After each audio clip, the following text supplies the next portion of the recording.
Allahumma salli ala Sayyidina Muhammad wa ala ali Sayyidina wa maulana Muhammad. Yang saya hormati Bapak Kasespim, yang saya hormati Bapak Kakor WI, yang saya hormati Bapak Direktur Pencegahan Densus 88 Brigjen Ami, yang saya hormati Kasespimti, Kasespimen, Kasespima, dan yang juga saya hormati seluruh peserta didik dari Sespima, Sespimti, Sespimen dan Sespima. Perkenalkan, saya Islah Bahrawi. Sehari-hari saya menjadi anak buahnya Pak Ami di Direktorat Pencegahan Densus 88. Saya berterima kasih kepada Pak Kakorta, Pak Baskoro. Ini kehadiran saya di Sespim yang ketiga, mulai dari terima kasih. Setiap tahun saya hadir untuk memberikan beberapa tambahan, mungkin insya Allah mudah-mudahan ini menjadi manfaat, tambahan ilmu tentang genealogi ideologi yang berbasis kekerasan. Saya akan lebih membahas kepada itu karena saya kebetulan lahir di Madura. Saya sudah umur 53 tahun. Hari ini saya sekolah SD, saya nyantri di Pondok Pesantren Syekhona Muhammad Khalil di Bangkalan, kurang lebih sekitar 4 tahun. Saya belajar tajwid juga di Madura, saya belajar imriti, belajar taklim muta'alim sama seperti santri pada umumnya. Kemudian saya kuliah di Fakultas Sastra Universitas Nasional Jakarta, dan saya sempat belajar sejarah dan filsafat Islam di Zaytuna Institute di Berkeley di California. Saya tinggal di Amerika kurang lebih sekitar 4,5 tahun, dan ketika 9/11 terjadi, saya tinggal di Amerika. Saya merasakan bagaimana seorang muslim baik-baik yang menurut saya menjadi muslim yang baik-baik, tiba-tiba saya ikut menjadi terstigma seperti teroris yang melakukan pemboman di beberapa kota di Amerika. Waktu itu saya mengalami kesulitan hidup sehari-hari, saya harus lapor setiap bulan ke Justice Department. Terus saya kemudian ikut menjadi tertuduh menjadi seorang Islam di Amerika ketika itu dengan nama awalan Muhammad. Itu susah sekali, bahkan beli tiket pesawat pun susah, agak kesulitan. Yang biasanya saya dengan leluasanya bisa pergi ke Guadalajara, ke Meksiko, bolak-balik, bisa ke Kanada dan sebagainya, pada akhirnya tidak bisa, sulit sekali untuk keluar dari California ketika itu. Dari situ kemudian saya punya pandangan bahwa ini tidak boleh terus terjadi. Setelah saya pulang dari Amerika, saya sempat bekerja di perusahaan, saya juga sempat bekerja menjadi rekanan sebuah perusahaan Prancis, dan kemudian dari situ saya bisa berkeliling ke Afrika, saya bisa datang ke negara-negara tanduk Afrika. Saya datang ke Republik Afrika Tengah ketika bergejolak antara orang-orang yang menamakan dirinya kelompok Seleka berbenturan dengan kelompok Kristen bernama Anti Balaka. Saya datang ke Sudan ketika terjadi genosida Darfur, dan juga saya datang ke Nigeria, ke Monrovia, hanya untuk mempelajari bagaimana kemudian manusia bisa terlibat dalam saling bunuh satu sama lain karena akar-akar kekerasan yang mengatasnamakan agama. Kesimpulan saya yang paling umum dari berbagai kehadiran saya ke negara-negara konflik, ke Timur Tengah, Asia Selatan, dan juga ke berbagai negara di Asia Tenggara, termasuk ketika konflik antara suku Tamil dan Sinhala terjadi. Nah, ini kemudian yang harus kita bahas malam ini. Bagaimana akar kekerasan yang mengatasnamakan agama ini terjadi. Saya kebetulan belajar tentang sejarah agama Islam, mulai dari zaman ketika Islam itu pertama kali muncul dari langit sebagai agama samawat berakar Abrahamik, lalu kemudian bagaimana kemudian seorang nabi bernama Nabi Muhammad datang ke Yasrib, yang kemudian diberi nama Madinah, dan kemudian Madinah ini menjadi epicentrum politik. Saya katakan epicentrum politik sebagai awal pergerakan Islam pertama. Nanti saya akan bahas dari sejarah Kristen dan sejarah Hindu, sejarah Buddha dan sebagainya.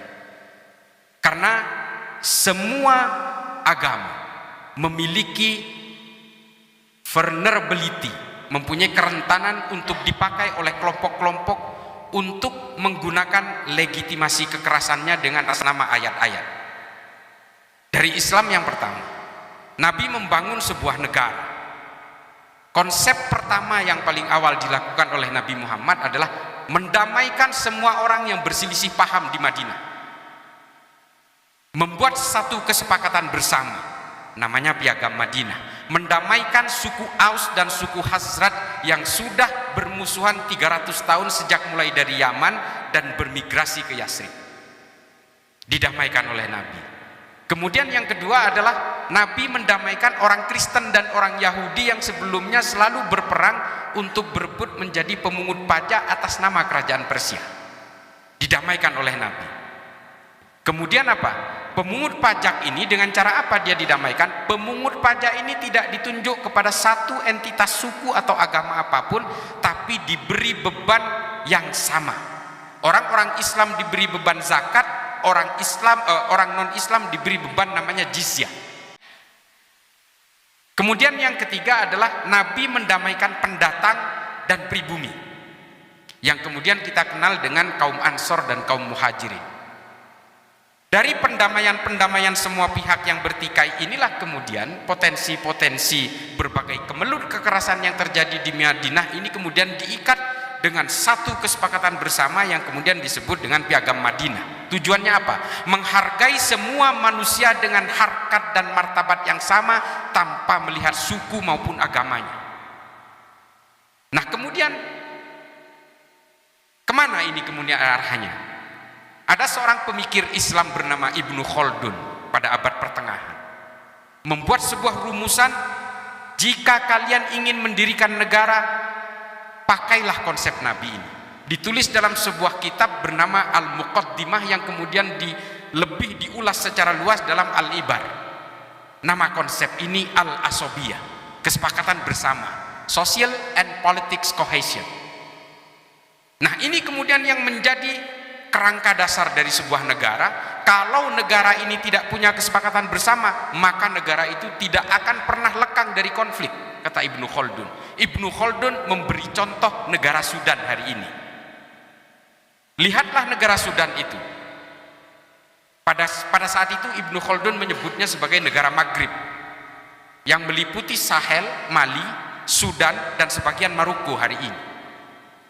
Lihatlah mereka tidak pernah bersepakat untuk membangun suatu negara karena masing-masing pihak memaksakan kehendaknya.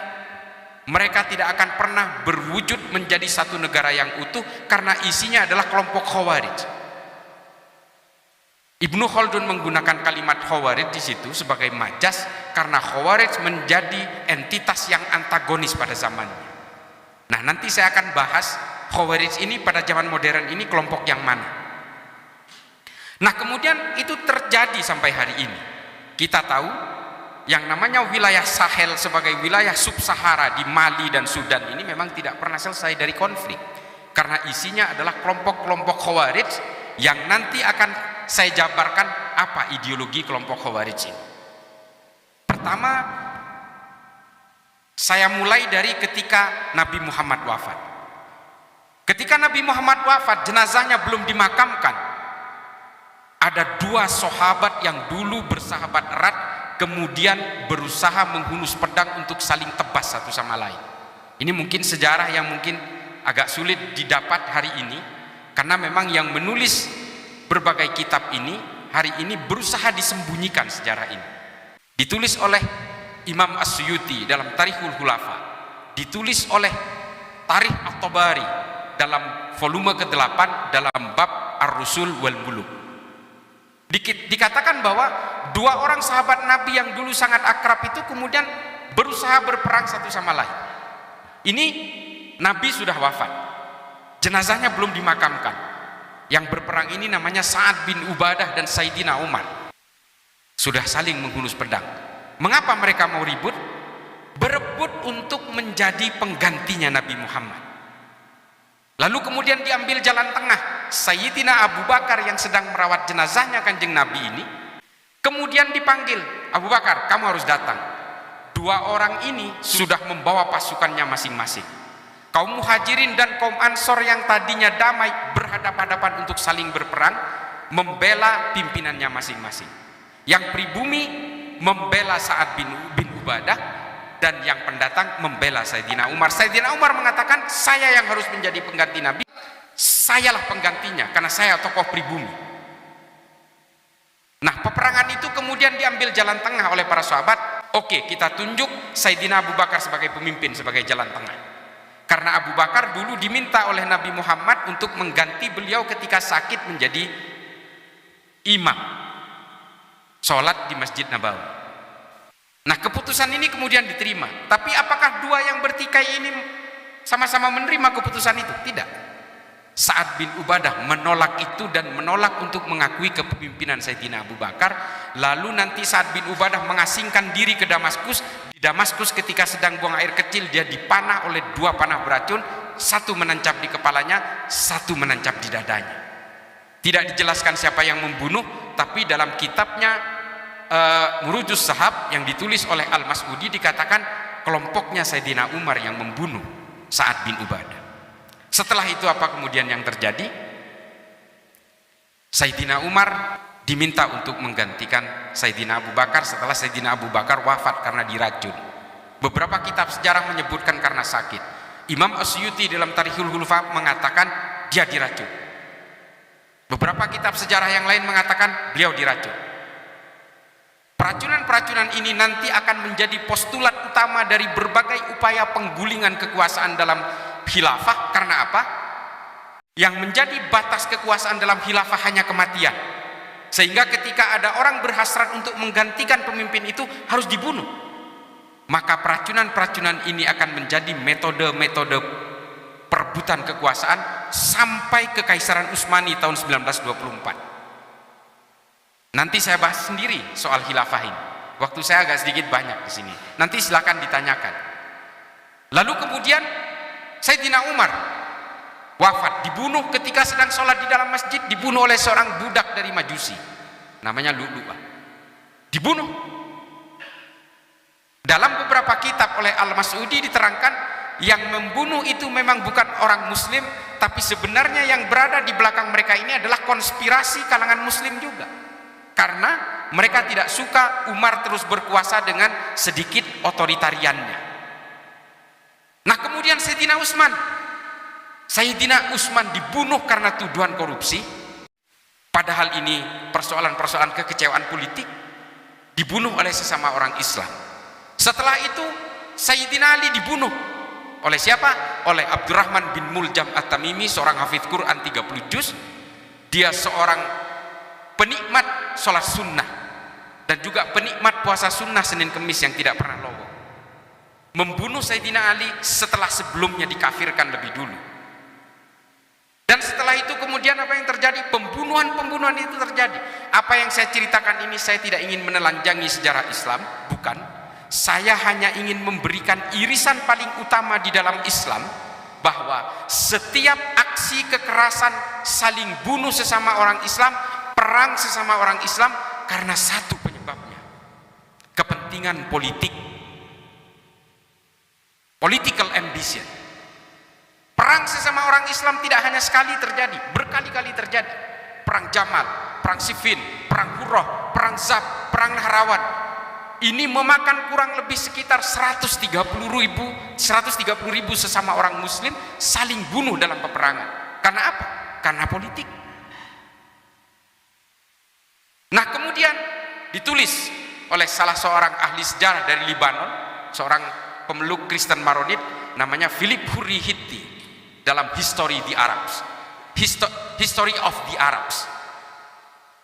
Nah, ini kemudian yang menjadi titik kunci, bahwa kelemahan dari semua pemeluk agama yang berakar Abrahamik adalah kepentingan politik. Apakah orang Kristen juga tidak mengalami ini? Mengalami ini. Orang Kristen terlibat perang 30 tahun di Eropa dan membunuh 8.320.000 orang Kristen.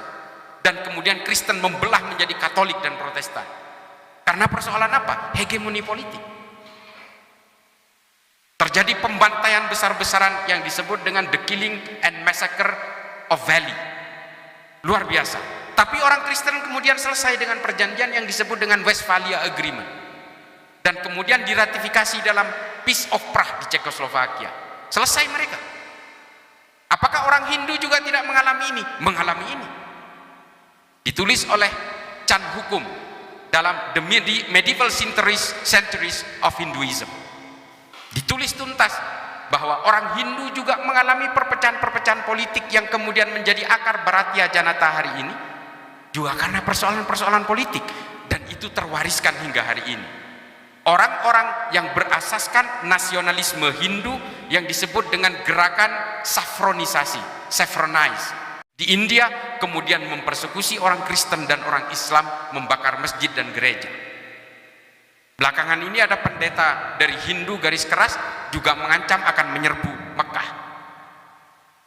Apakah Buddha juga tidak terbebas dari ini? Tidak terbebas juga dari sini. Kelompok Asin Wiratu yang mempersekusi orang Rohingya di Myanmar juga karena persoalan-persoalan hegemoni politik. Mereka ingin menjadikan Myanmar sebagai negara berbasis Buddha dan menggunakan undang-undang Buddha. Dari sini kemudian tulisan Philip Hurihiti terbukti bahwa semua agama mengalami kerentanan kekerasan-kekerasan yang berbasis radikal, ekstrim, dan teror ketika mereka terlibat dalam kepentingan-kepentingan politik. Nanti kita akan bahas genealoginya sampai ke Indonesia seperti apa. Pertentangan-pertentangan politik ini kemudian membuat orang-orang Eropa, kolonial Eropa, membuat satu kesimpulan bahwa semua kelompok agama ini harus dijadikan mesin-mesin politik sebagai alat untuk menghegemoni negara-negara jajahan. Lalu diutuslah 25 orang Eropa untuk berpura-pura menjadi Islam, berpura-pura menjadi Hindu, berpura-pura menjadi Buddha, untuk ingin tahu apa kelemahan Hindu, kelemahan Buddha, dan kelemahan Islam. Nah, ini harus baca. Mungkin Bapak Ibu sekalian, mohon maaf, ini saya langsung ngegas. Saya tidak terlalu confident juga, mungkin Bapak-Bapak sekalian sudah baca buku ini. Tapi kemudian ditemukanlah rahasia kelebihan dan kekurangan dari setiap agama itu. Islam terutama, kemudian dibuat satu kesimpulan bahwa orang Islam jangan sampai berkenalan dengan ilmu pengetahuan. Yang kedua, orang Islam jangan sampai diharuskan untuk diperkenalkan dengan cita-cita politik. Kalau orang Islam ini berkenalan dengan cita-cita politik, maka mereka akan saling tikam sesama orang Islam dan mereka akan saling bunuh sesama orang Islam. Dan orang Hindu juga diketemukan, kalau orang Hindu diperkenalkan dengan cita-cita politik, mereka akan cenderung menghabisi siapapun yang berbeda dengan keimanannya. Dan semuanya kemudian dikulik satu persatu, termasuk juga oleh Snook Horgrove yang diturunkan di Indonesia pada awal abad ke-19. Dia juga salah satu yang memberi masukan, yang kemudian mendatangkan imigran-imigran dari Yaman dan juga dari Gujarat untuk diterjunkan ke Indonesia sebagai alat bandul politiknya kelompok-kelompok negara kolonial ketika itu.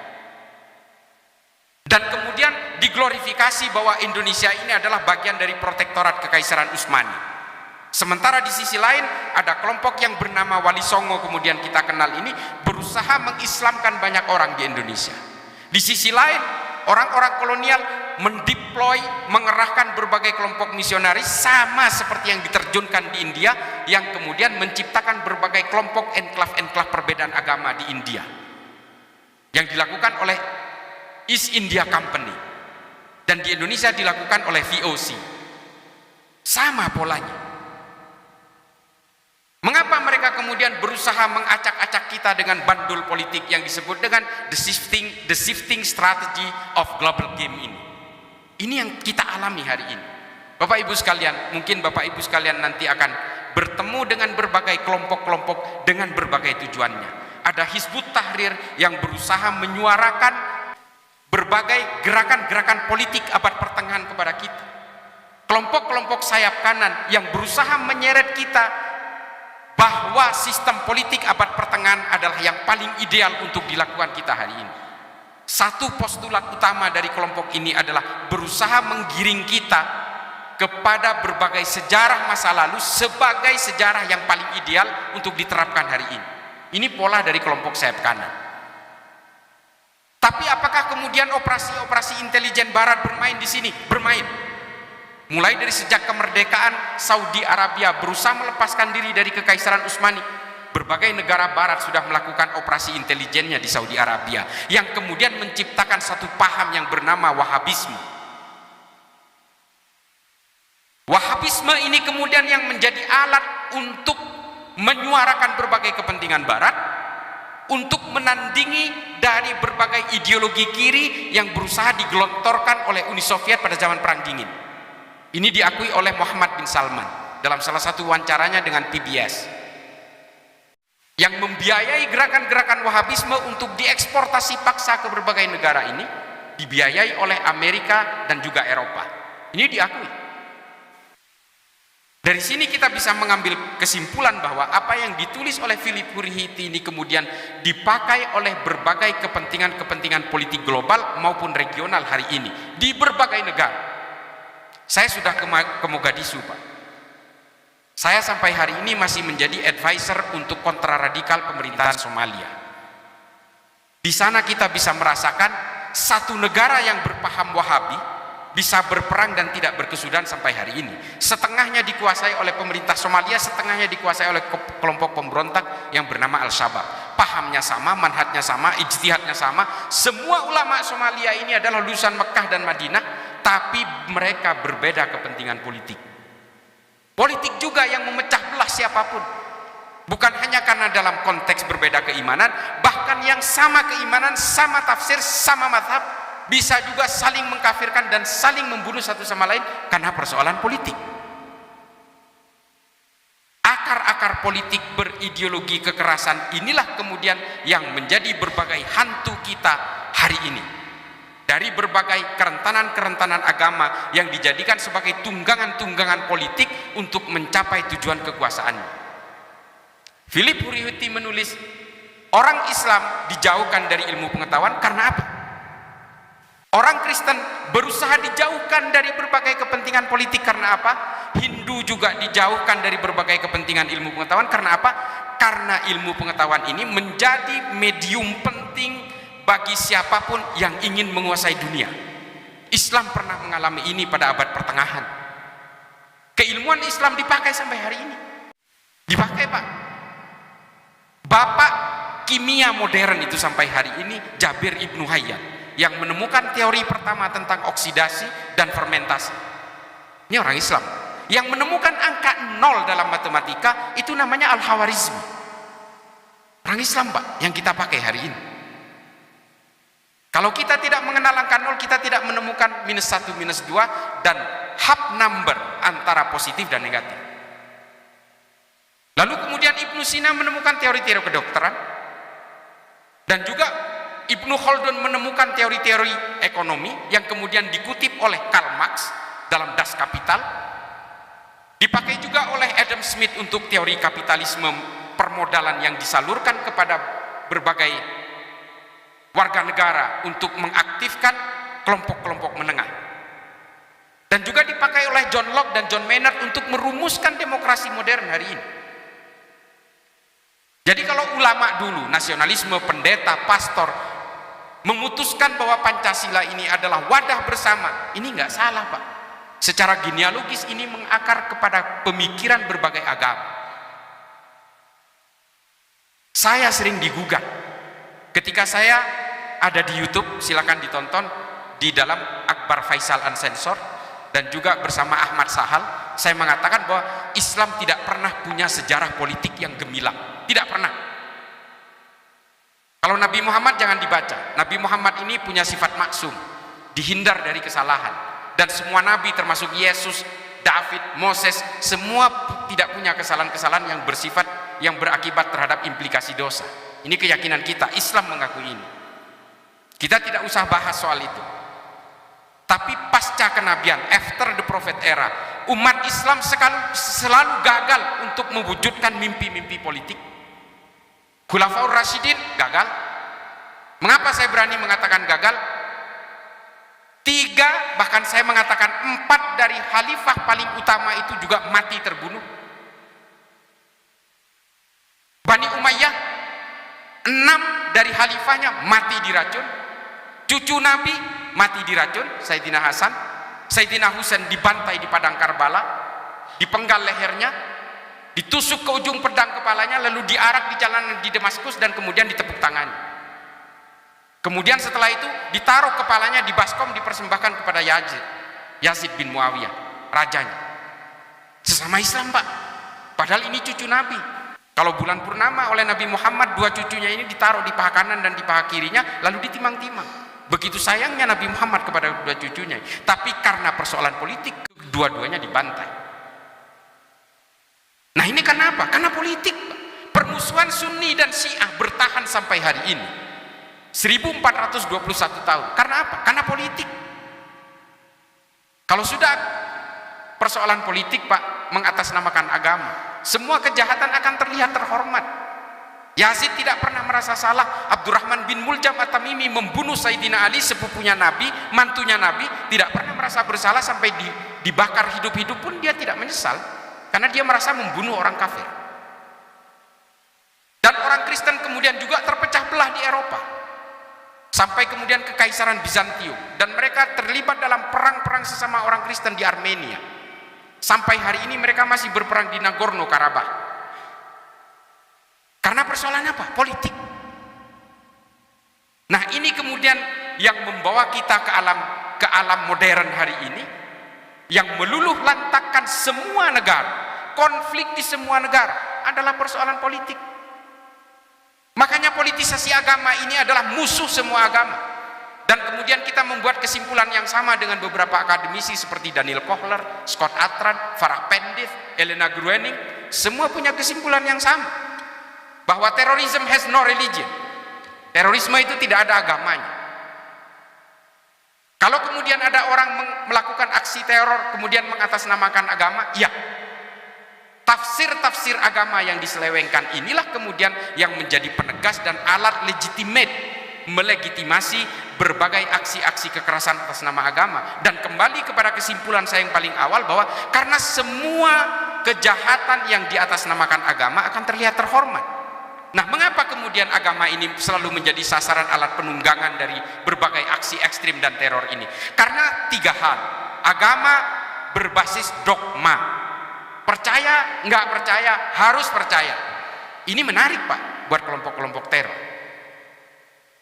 Yang kedua adalah kemartiran. Semua agama punya konsep kemartiran.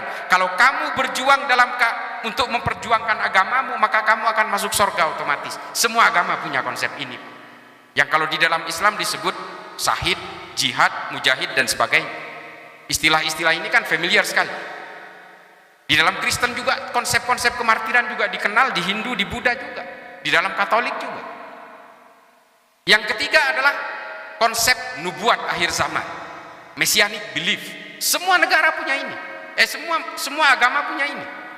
Nanti kelak menjelang hari kiamat, hanya agamamu yang akan berkuasa, dan semua agama, pemeluk agama lain akan tunduk kepadamu. Semua punya keyakinan ini.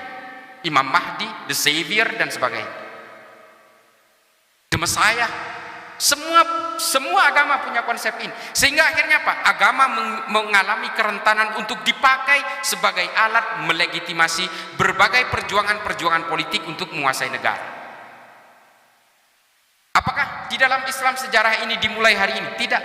Sejak zaman Rasulullah sudah ada kelompok radikal yang diwakili oleh Zulhuwaisirah At-Tamimi. Berasal dari mana? Dari Najd. Dialah yang pertama kali marah kepada Nabi karena dianggap Nabi tidak adil ketika membagi ghanimah, harta rampasan perang.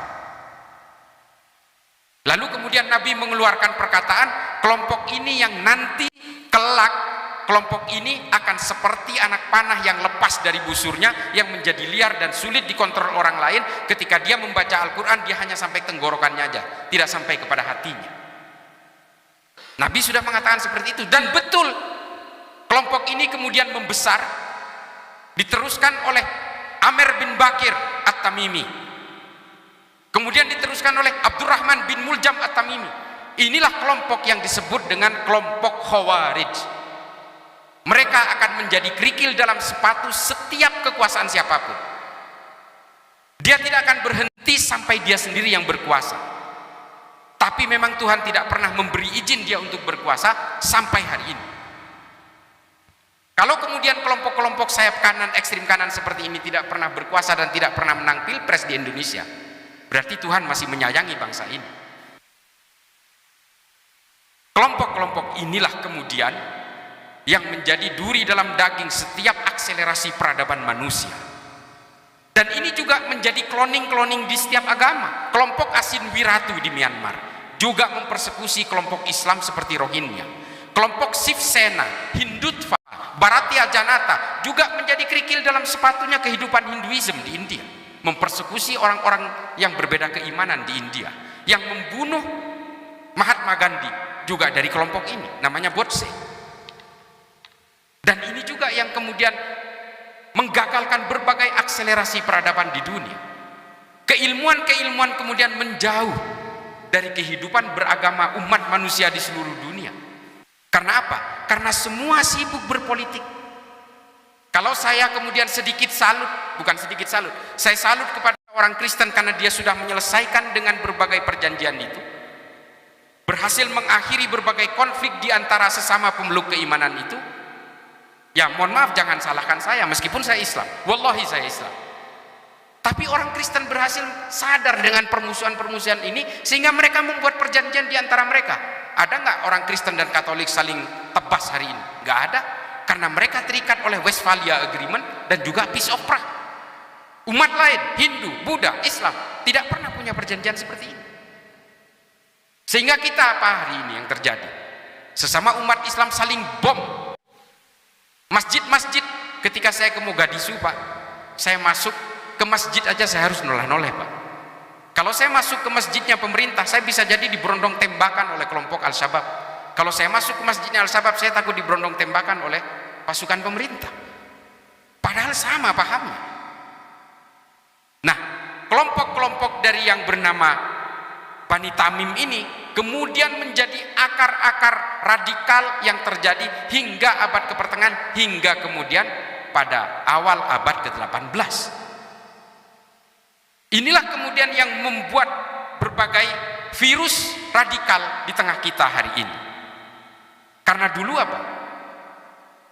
Karena Saudi dulu punya hutang budi besar kepada negara-negara barat ketika dia harus merdeka dari Kekaisaran Utsmani dan berhasil mengusir kelompok oposisi yang bernama Ibnu Rashidin ke Yordania. Sejak saat itulah kemudian negara Commonwealth berusaha menjadikan ajaran dari seorang ulama dari Najd bernama Muhammad bin Abdul Wahab At-Tamimi, sama asalnya dengan Zulkhuwaisirah At-Tamimi, sama asalnya dengan Amir bin Bakir At-Tamimi, dan sama asalnya dengan Abdurrahman bin Muljam At-Tamimi. Ajaran inilah kemudian yang dipakai dengan basis utama yang bernama Al-Wala wal-Bara. Apa Al-Wala wal-Bara? Ini adalah ajaran dari Ibnu Taimiyah dalam kitabnya Majmu' al-Fatawa. Karena mereka kerepotan Pak, orang Saudi ini sama imannya. Untuk memisahkan ini, mengayak ini dari mana? Dari Al-Wala wal-Bara, membangun monoloyalitas dan membangun permusuhan dengan orang yang dianggap berbeda. Bukan hanya berbeda keimanan, tapi berbeda orientasi politik pun dianggap lawan. Inilah kemudian yang dipakai oleh mereka hari ini, yang kemudian dimodifikasi dari Ibnu Taimiyah lewat sebuah fatwa dari ulama Saudi bernama Muhammad Said Al-Qahtani. Nama kitabnya Al-Wala wal-Bara fil Islam. Ini yang dipakai oleh semua teroris hari ini. Jadi kalau Pak Ami dari Densus 88, teman-teman dari Densus 88 menangkap teroris, kitab ini selalu ada. Kitabnya Muhammad Said Al-Qahtani ini ada. Karena postulat inilah yang dipakai. Jadi mereka Pak, kalaupun meledakkan mal misalnya, korbannya orang Islam, mereka menganggap mereka bukan Islam Pak, karena berbeda tujuannya. Meskipun sama-sama baca syahadat. Pola ini juga yang dialami oleh orang-orang yang merasa memeluk Islam di Nigeria, yang dibantai juga oleh Boko Haram.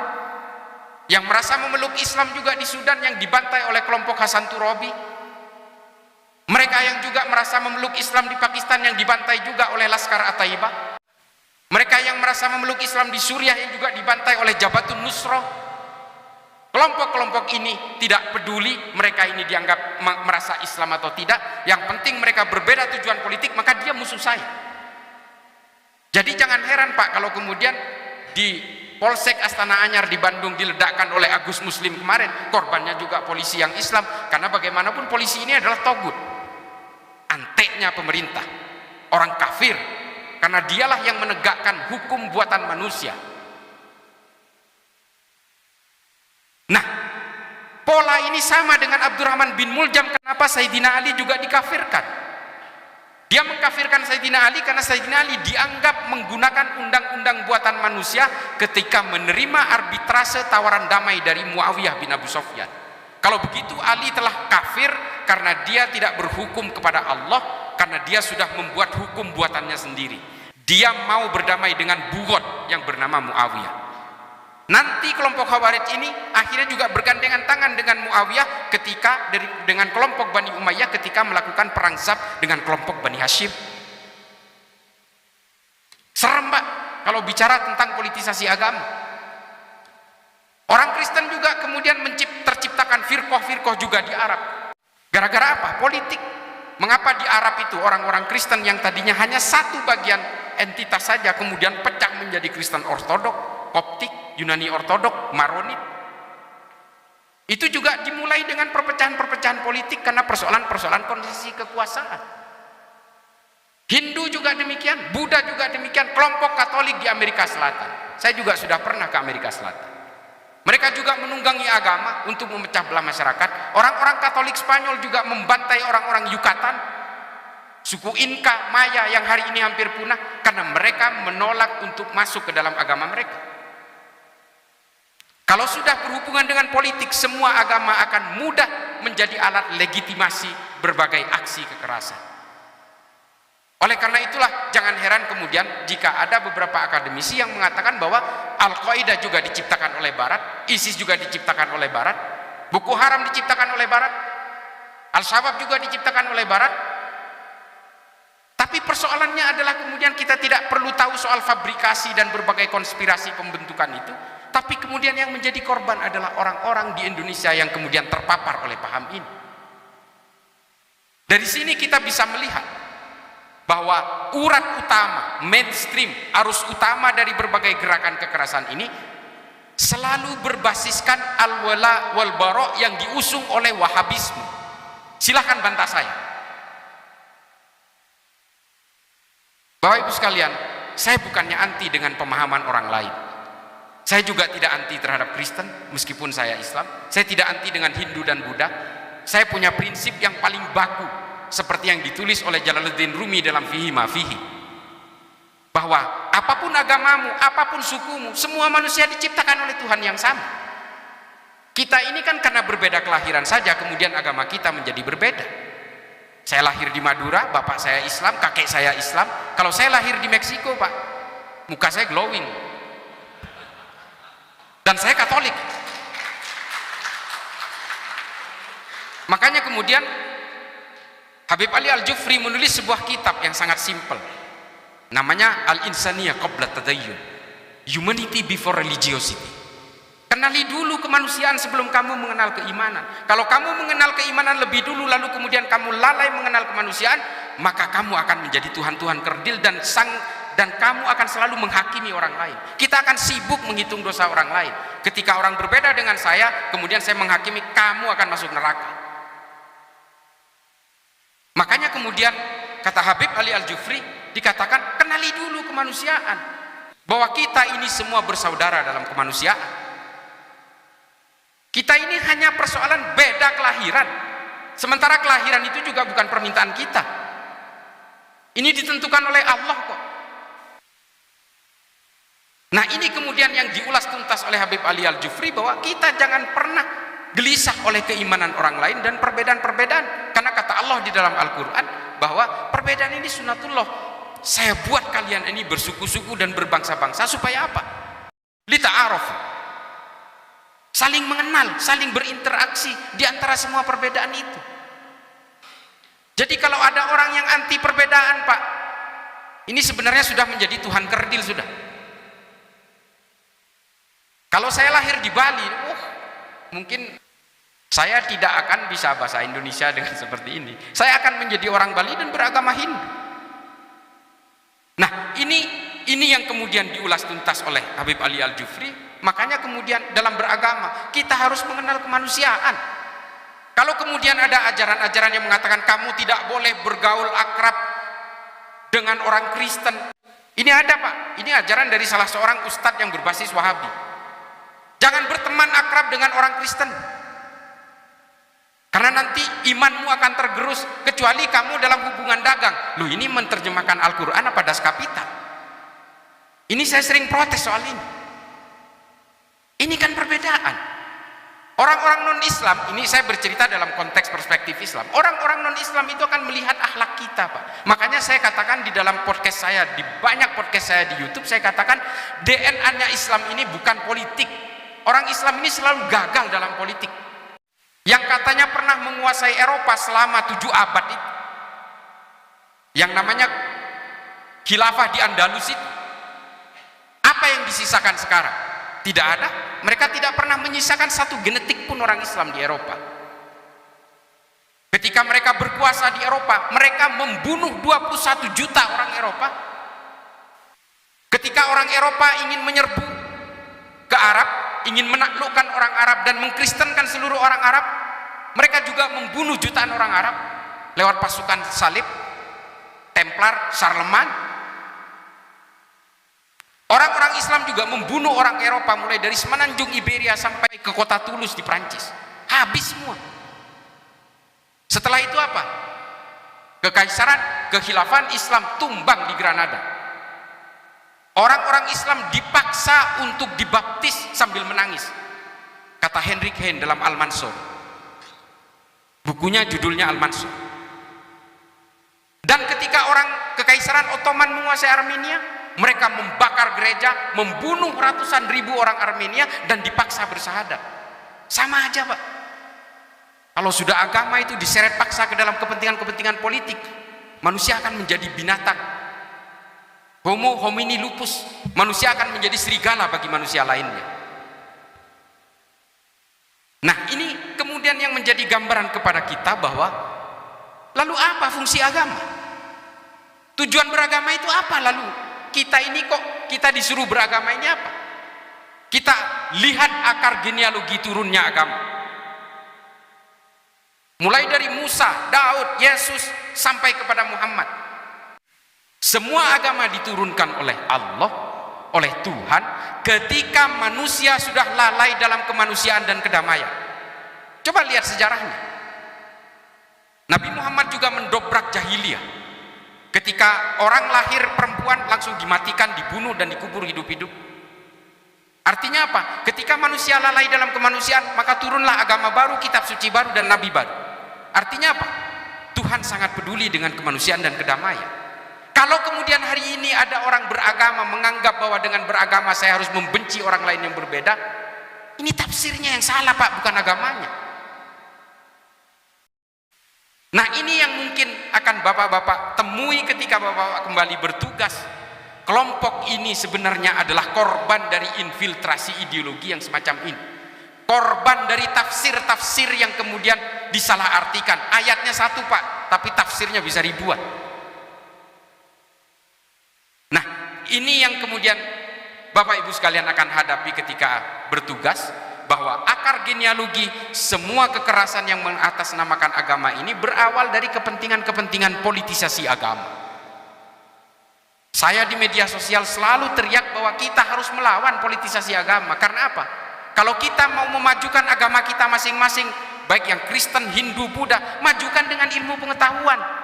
Semua agama punya sejarah yang gemilang dengan ilmu pengetahuan. Islam punya sejarah panjang soal ilmu pengetahuan yang kemudian tidak mengenal perbedaan. Berbagai keilmuan Islam diadopsi oleh orang Eropa dan kemudian orang Eropa yang beragama Kristen dan beragama Islam di Arab juga kemudian menjadi akselerator utama, pelumas utama dalam peradaban manusia. Saling bekerja sama. Yang menciptakan jaga jarak dalam pandemi itu seorang pendeta Kristen, Pak, namanya Al-Ibri. Dirumuskan di mana? Di bawah pemerintahan Islam di Baghdad. Bersama Imam An-Nawawi dalam kajian pandemik yang kemudian ditulis dalam Ahbari Mogulan. Ahbari Mogulan ini adalah jurnal ilmiah pertama yang diterbitkan di Arab. Al-Ibri menulis prokes, protokol kesehatan jaga jarak, itu yang menciptakan pendeta Kristen di Arab. Betapa indahnya dalam ilmu pengetahuan ketika orang tidak mengenal lagi batas-batas keimanan. Tidak ada lagi orang yang berkompromi soal perbedaan bangsa dan sebagainya. Nah, ini yang semakin menjauh dari kita. Umat Islam terutama tidak lagi melahirkan Ibnu Sina, Al-Ibri. Orang Kristen tidak lagi melahirkan Al-Ibri. Orang Islam tidak lagi melahirkan Ibnu Sina, Tabrizi, Rumi, Ibnu Khaldun, Al-Hawarizmi. Kita semakin menjauh dari tokoh-tokoh seperti ini. Yang kita lahirkan hari ini Aiman Al-Zawahiri, Osama bin Laden, Said Qutb, Muhammad Qutb, Abu Bakar Ba'asyir, Oman Abdurrahman. Ini yang kita lahirkan hari ini. Dan berbagai gerakan-gerakan yang mengatasnamakan Kristen juga banyak tampil di Amerika Selatan. Kita semakin kehilangan ilmuwan-ilmuwan. Hari ini ilmuwan yang tidak percaya Tuhan malah banyak muncul, Pak. Richard Dawkins, Sam Hitchens, Tim Harris. Ini semua adalah orang-orang yang kemudian semakin jauh. Karena apa? Agama yang kita tampilkan selalu identik dengan kekerasan-kekerasan dan ambisi kekuasaan. Orang menjadi gerah. Di Saudi hari ini orang yang mengaku ateis mulai banyak. Ini hasil temuan, silakan googling. Karena ketika agama ditampilkan sebagai hantu-hantu yang menakutkan, orang kemudian tidak lagi hanya percaya kepada agama, bahkan kepada Tuhan pun tidak percaya.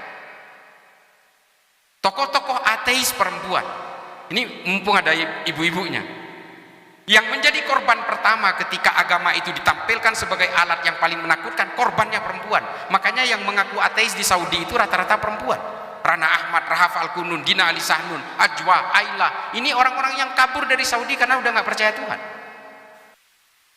Orang dikerangkeng seolah-olah perempuan itu menjadi warga kelas 2. Makanya saya sering dikatakan, ini buat yang ibu-ibu, saya sering dikatakan, oh ini liberal ini, karena saya anti poligami, Bu. Saya anti poligami. Saya katakan saya tidak mau mengikuti poligami meskipun Rasulullah melakukan itu, saya nggak mau. Karena apa? Ini mudorot buat saya. Itu loh. Tapi hari ini semua dibawa ke dalam ranah-ranah seolah-olah semua perbuatan apapun harus menggunakan agama, dan menggunakan agama itu seolah-olah sah dan legal. Jangankan politik, jangankan urusan selangkangan, urusan investasi aja pakai agama sekarang. Nah, ini kemudian yang kita harus petakan, bahwa yang akan dihadapi oleh bapak-bapak sekalian nanti adalah bukan hanya persoalan ideologi yang berbasis ideologi agama yang berbasis kekerasan, tapi juga berbagai hasrat-hasrat politik yang menggunakan basis-basis agama. Nah, yang paling terakhir, lalu apakah orang beragama harus menjauh dari politik? Nah, ini di dalam Islam, Imam Ghazali menulis dalam Ihya Ulumuddin mengatakan Islam dan politik itu seperti saudara kembar. Orang Islam harus berpolitik, kata Imam Ghazali. Bahkan oleh Ibnu Rus disederhanakan lagi, yang nanti akan menjadi teori Verfassungspatriotismus dari Jürgen Habermas. Dalam Tahafut at-Tahafut mengatakan, oh silahkan berpolitik, orang Kristen berpolitik, orang Hindu berpolitik, orang Islam berpolitik, kata Imam Ghazali, supaya apa? Produk-produk politik tidak keluar dari jalur maqasidus syariah. Orang Kristen juga harus berpolitik untuk mengawal jalur-jalur supaya produk politik tidak keluar dari jalur-jalur kekristenan. Demikian juga Hindu, Buddha.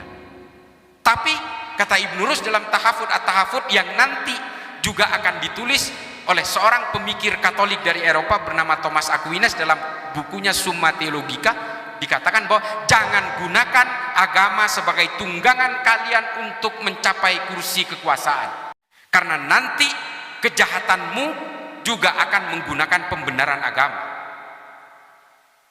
Politik agama boleh, Pak. Politik identitas boleh. Yang nggak boleh adalah politisasi identitas dan politisasi agama.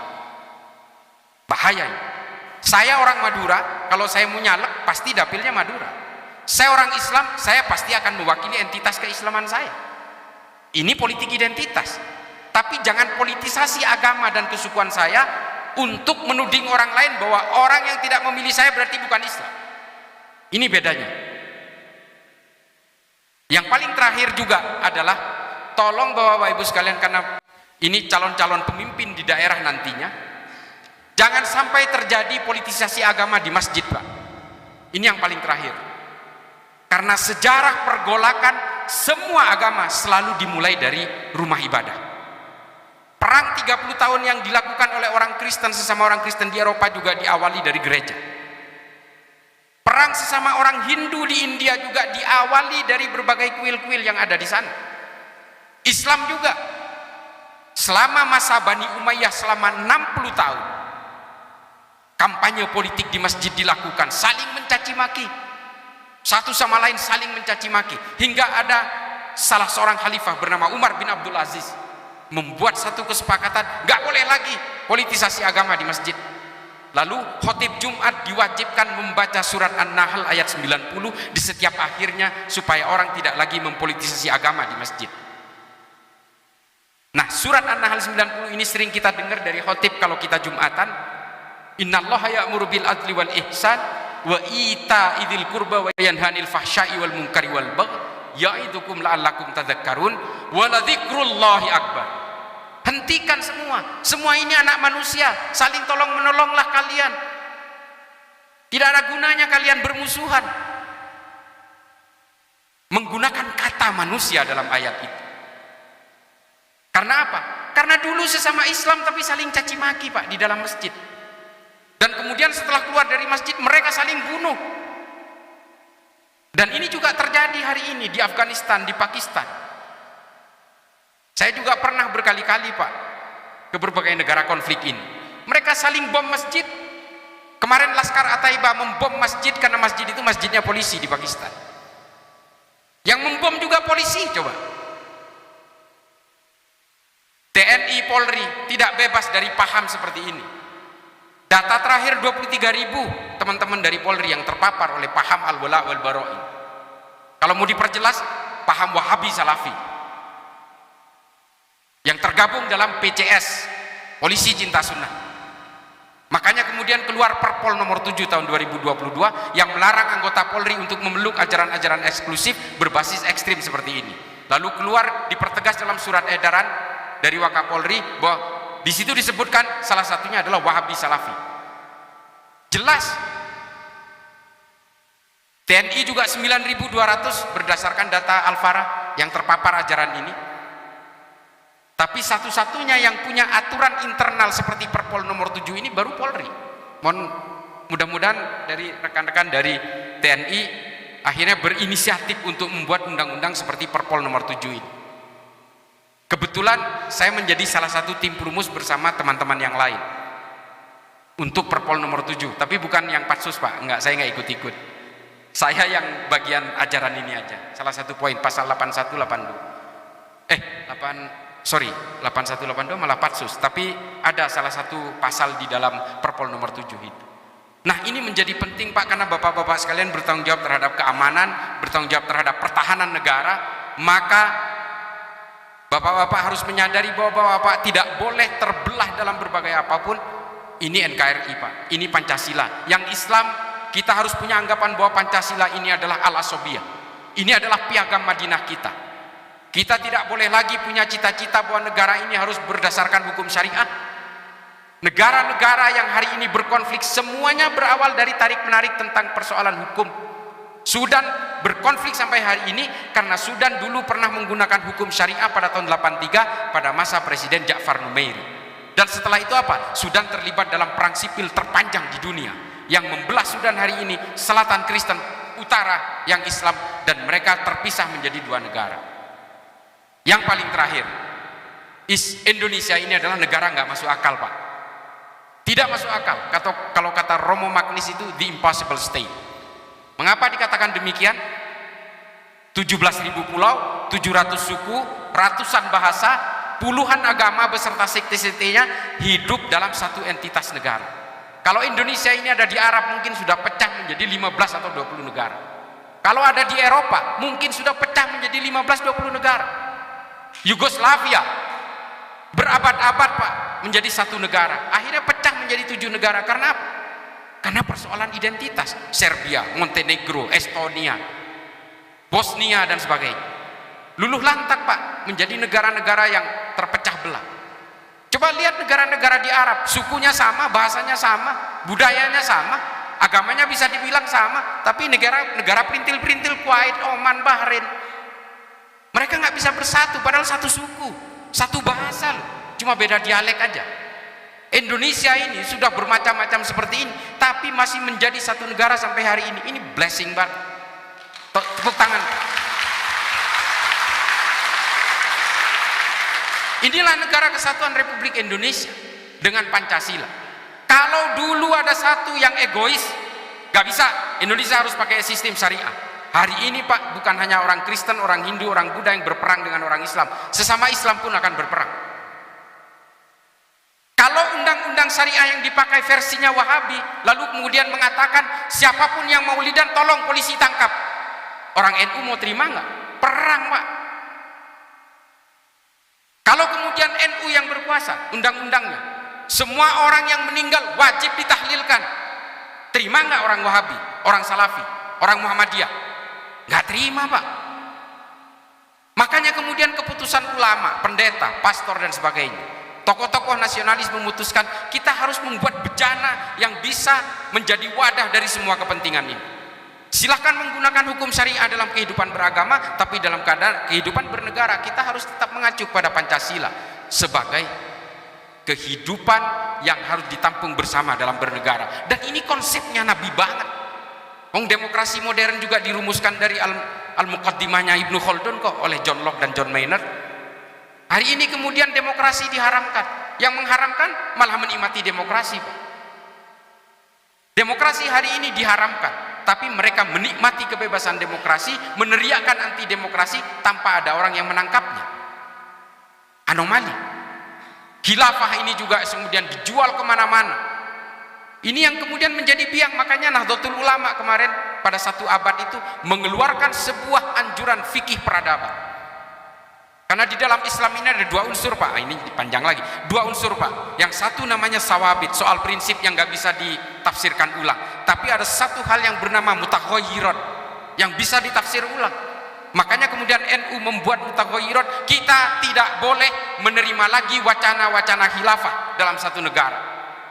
Karena inilah biang perpecahan semua pemeluk agama. Orang Islam kemudian benci orang Kristen, benci orang Hindu, bahkan orang-orang yang dianggap tidak mendukung khilafah pun kemudian dimusuhi. Terciptanya Al-Qaeda, ISIS, dan berbagai organisasi teror di Indonesia, JI, JAD, JAK, JAT, JAS, MMI, MIT, MIB, NII, Khilafatul Muslimin. Ini semua karena punya cita-cita politik daulah khilafah. Kelompok FPI juga ingin menegakkan khilafah yang mengatasnamakan Habib-Habib dan sebagainya. Dan ini kemudian memecah belah. Para habaib ini datang ke Indonesia dengan menggunakan basis asal, basis dasarnya tasawuf, kerendah hatian, tapi hari ini gara-gara politik, para habaib juga berpolitik dan saling mencaci maki satu sama lain. Politik semua Pak yang merusak. Nah ini Bapak Ibu sekalian, saya agak sedikit menggebu-gebu. Ini mungkin bisa menjadi pembekalan bagi Bapak Ibu sekalian ketika bertugas di kesatuan masing-masing. Jadi inilah yang bisa saya sampaikan, mudah-mudahan ini bisa menjadi maslahat bagi kita semua. Akhiran, ihdinas siratal mustaqim, wallahul muwaffiq ila aqwamit thoriq. Wassalamualaikum warahmatullahi taala wabarakatuh.